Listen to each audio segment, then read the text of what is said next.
Hello friends, welcome to democratic diplomacy and I am your host doctor Manish. तो शुरू करते हैं।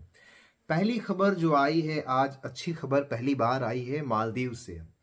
लगता है कि शायद वहाँ के प्रेसिडेंट को थोड़ी अकल आ गई है या कोई अच्छा सलाहकार मिल गया होगा जिसने उन्हें बताया होगा कि आपका जो फ्यूचर है वो एक बैलेंस वे में चलने में ही है, वरना आप ज़्यादा दिन के मेहमान नहीं हैं। आपको पता ही होगा कि आलू और प्याज पे पहले से ही इंडिया ने बैन लगा दिया था। बट अच्छी खबर ये आई है कि वहाँ के प्रेसिडेंट ने वहाँ पे जो इंडिया आउट कैंपेन है उस पर पहले से ही बैन लगा रखा था पिछली सरकार ने।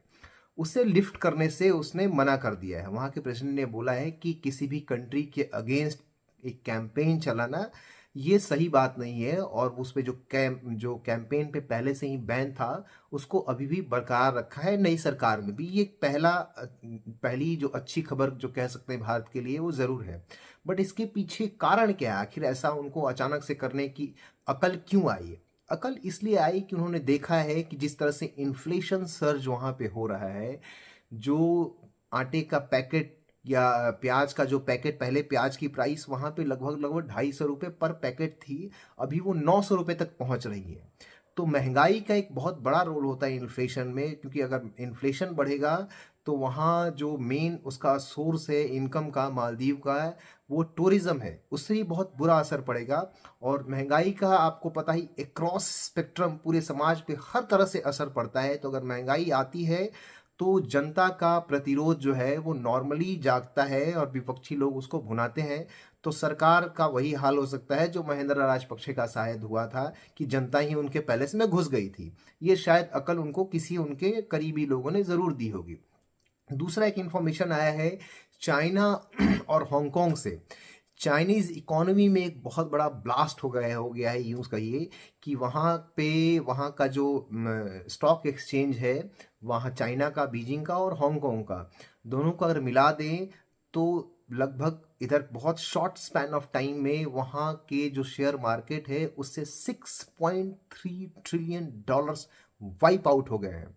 आप सोचिए, $6.3 ट्रिलियन। मैं $1-2 बिलियन की बात नहीं कर रहा हूं। ये एक बहुत ही बड़ा और मैसिव नंबर है। बहुत सारे कंट्रीज की इकोनॉमी, बहुत सारे क्या, चाइना और अमेरिका को छोड़ के इतनी बड़ी इकोनॉमी आज के टाइम में किसी कंट्री के पास नहीं है। इवन जर्मनी और जापान की जो इकोनॉमी है वो $4 से $4.5 ट्रिलियन के बीच में झूलती रहती है। तो ये बहुत बड़ी बात है। इतना हैवी जर्क लगना किसी की इकॉनमी और किसी के स्टॉक मार्केट के लिए बहुत ही मुश्किल काम है। ये जैसे इंडिया में हुआ था कि एक पर्टिकुलर आदमी का जो स्टॉक है, मैं अडानी स्टॉक्स की बात कर रहा हूँ, जो वहाँ पे यूएस में एक रिपोर्ट आई थी उसके बाद से जिस तरह से सडन फॉल हुआ था, ये एक कंपनी की बात नहीं है, अक्रॉस द स्पेक्ट्रम लगभग सारी कंपनियों में ज़बरदस्त पैसा निकाला गया है। जो एफआईआईज हैं, जो फॉरेन इंस्टीट्यूशनल जो इन्वेस्टर्स होते हैं, जैसे कि बहुत बहुत सारी कंपनीज यूएस में है, जैसे कि ब्लैक रॉक हो गई जो एसेट मैनेजमेंट का काम करती हैं।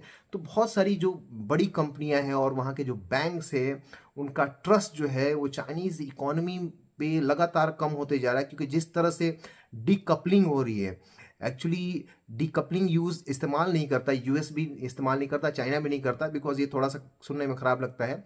लेकिन जिस तरह से डीकपलिंग हो रही है, और ये सब जगह पूरे वर्ल्ड में ये इंफॉर्मेशन जा रहा है कि जिस तरह से चाइना ने क्रैक डाउन किया है अभी बहुत सारे फॉरेन लोगों के ऊपर, फॉरेन कंपनीज के ऊपर भी। जैसे बहुत सारी कंपनीज हैं, जैसे कि आपकी जैकमा वहाँ के लोकल है, वो डिसअपियर हो गए थे। इसके अलावा एक्स के जो ऑनर हैं उनकी भी कंपनीज है, जो एप्पल की कंपनीज है उन पे भी, सब पे क्रैक डाउन हुआ है कहीं ना कहीं, कुछ ना कुछ एक्सटेंट तक। तो फॉक्सकॉन जो जर्मनी की कंपनी, उस पर क्रैकडाउन हुआ है। तो बहुत सारे जो इन्वेस्टर्स हैं, जो लॉन्ग टर्म इन्वेस्टमेंट करते हैं, उनका जो ट्रस्ट है चाइनीज इकोनॉमी में धीरे धीरे कम हो रहा है। और वहाँ की economy in a long run ऐसा लगता है कि क्लोज्ड इकोनॉमी बन जाएगी जो हालात चल रहे हैं।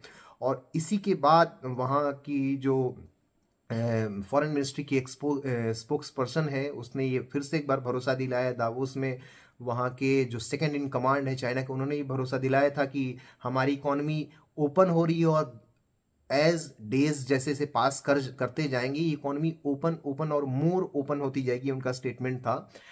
लेकिन ट्रस्ट जो है ये कहीं ना कहीं घटते जा रहा है।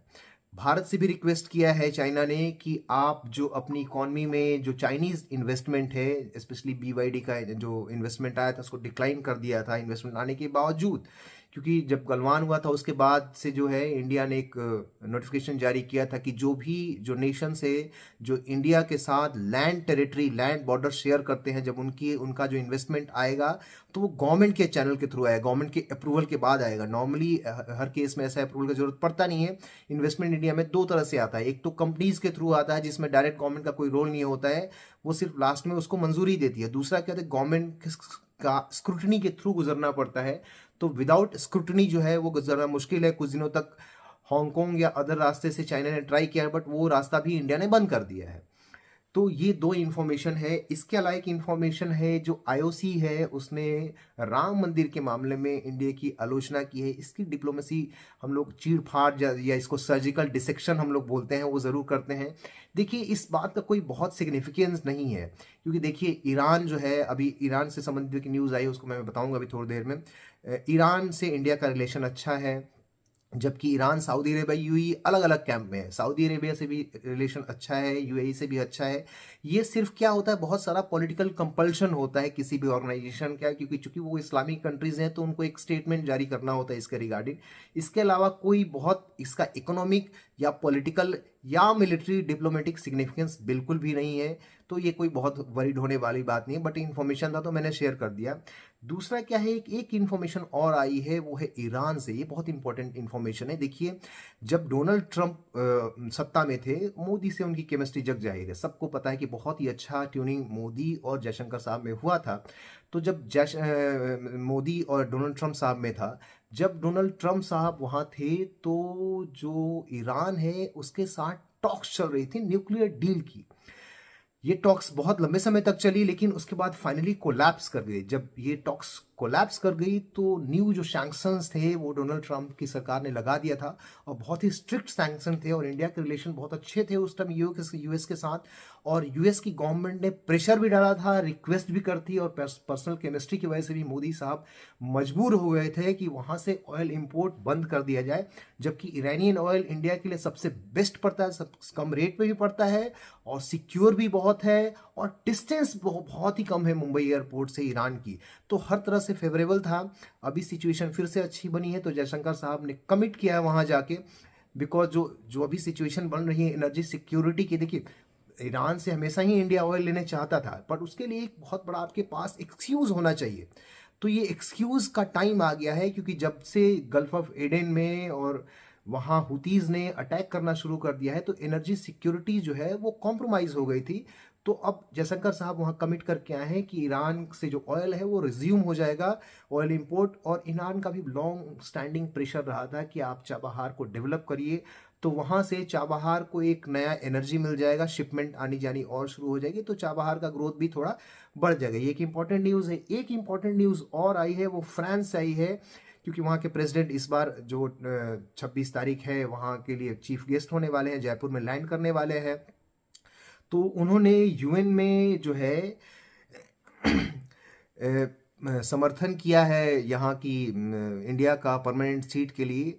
तो ये तो ऑब्वियस ही बात है। देखिए, फ्रांस के साथ क्या है, फ्रांस के साथ इकोनॉमिक टाइज तो अच्छे हैं ही, लेकिन एक मिलिट्री टाई का अच्छा होना बहुत इंपॉर्टेंट है। वो दिखाता है किसी भी कंट्री के साथ जो मिलिट्री टाई होना अच्छा है अगर आपका, तो ये दिखाता है कि ट्रस्ट डेफिसिट बिल्कुल भी नहीं है, आपस में बहुत म्यूचुअल ट्रस्ट है। तो इंडिया का जो मिलिट्री टाइज तभी किसी के साथ हो सकता है, ये कॉमन सेंस की बात है। देखिए, यूरोप और यूएस का एक रिलेशन लॉन्ग स्टैंडिंग रिलेशन है, इसको समझना आसान है। यहाँ ब्रिटिश की जो डिपेंडेंसी है यूएस पे इतनी ज़्यादा है, ब्रिटेन कभी भी बहुत ज़्यादा रिलायबल पार्टनर होना आई डोंट थिंक कि अब आज की कॉन्टेक्स्ट में भी सिक्योर है। बट फ्रांस क्या है कि फ्रांस ने हमेशा ही इंडिपेंडेंट फॉरेन पॉलिसी रखी है। ये आज की बात नहीं कर रहा हूँ मैं, ये लॉन्ग स्टैंडिंग हिस्ट्री है। आप फर्स्ट वर्ल्ड वॉर से पहले देखिए, उसके भी पहले देखिए, जब यूरोप बहुत बड़ा मतलब कि सुपर पावर हुआ करता था। फर्स्ट वर्ल्ड वॉर से पहले की बात कर रहा हूँ, जब इंडस्ट्रियल रिवॉल्यूशन हुआ, जब कॉन्स्टेंटाइन जो शहर है वो बर्बाद हो गया, तो उसके बाद सारे जो लोग हैं वो यूरोप में जो भी एकेडमिशियन थे या टेक्नोक्रेट्स थे, सब यूरोप में माइग्रेट कर दे। वहाँ पे फिर से री अवेकनिंग हुई, पुनर्जागरण हुआ, और उसके बाद से जो मैसिव इंडस्ट्रियल मोबिलाइजेशन और इंडस्ट्रियल डेवलपमेंट हुआ, उस टाइम से ही फ्रांस ने अपनी जो इंडिपेंडेंट फॉरेन पॉलिसी रखी है, इसका फायदा इंडिया को इसलिए शायद आज देखिए आर्म्स में इसलिए इतना ट्रस्ट है कि इंडिया को ये पता है कि अगर फ्रांस से आर्म इंपोर्ट करते हैं या टेक्नोलॉजी कुछ भी लेते हैं तो वो सेफ एंड सिक्योर है। यूरोप की बाकी कंट्रीज या ब्रिटेन या यूएस के साथ ये लेवरेज इंडिया के साथ नहीं है। तो इसमें अभी आने से पहले वहाँ बयान दिया है प्रेसिडेंट साहब ने वहाँ का कि हम जो इंडिया का जो परमानेंट सीट है उसको पुश करते हैं। ये बहुत पुरानी बात है, लेकिन आज फिर इसको दोहराया है, बस ऐसा कुछ इसमें है नहीं। लेकिन इंडिया के लिए कोई बहुत मायने नहीं रखता है। आज के टाइम में इंडिया को अनदेखा करना दुनिया में किसी देश के बस की बात नहीं है, बूते की बात नहीं है। और आज के टाइम में विदाउट परमानेंट रिप्रेजेंटेटिव इन यूएन, इंडिया का इन्फ्लुएंस इतना ज़्यादा है कि पूरी दुनिया के नेता, पॉलिटिशियन और पूरे दुनिया के जो देश हैं वो इंडियन हेल्प लेते हैं। किसी में इतनी हैसियत नहीं है आज के टाइम में कि इंडिया को इग्नोर भी कर सके। एक्शन की तो बात अलग है कि इंडिया पे कोई एक्शन ले ले, that is a different thing. Ignore करना इट्स बिट डिफिकल्ट। तो आज यूएन पे ये बात है कि यूएन की क्रेडिबिलिटी कितनी है। विदाउट इंडिया यूएन की क्रेडिबिलिटी डे बाय डे जो है वो डिक्लाइन करती जा रही है। अभी जयशंकर साहब ने फिर इस बात को एम्फेसिस किया था। तो ये यूएन पे है। अब बात यह है कि 5 लोग वहां बैठे हैं, वो किसी को सीट नहीं देना चाहते हैं, बट इससे सिर्फ उनकी क्रेडिबिलिटी घट रही है। और इसके अलावा जो लॉन्ग स्टैंडिंग प्रॉब्लम्स यूएन को झेलने पड़ रहे हैं या यूएन किसी भी चीज में बहुत एक्टिव रोल ही नहीं प्ले कर पा रहा है, तो ये यूएन के लिए खराब है। इंडिया के पर्सपेक्टिव में कोई बहुत इंपॉर्टेंट मैटर अब ये आई डोंट थिंक ये अभी भी नहीं है, और आने वाले टाइम में इसका जो वैल्यू है वो भी कंटिन्यूसली डिक्लाइन करता जाएगा। Okay, thank you.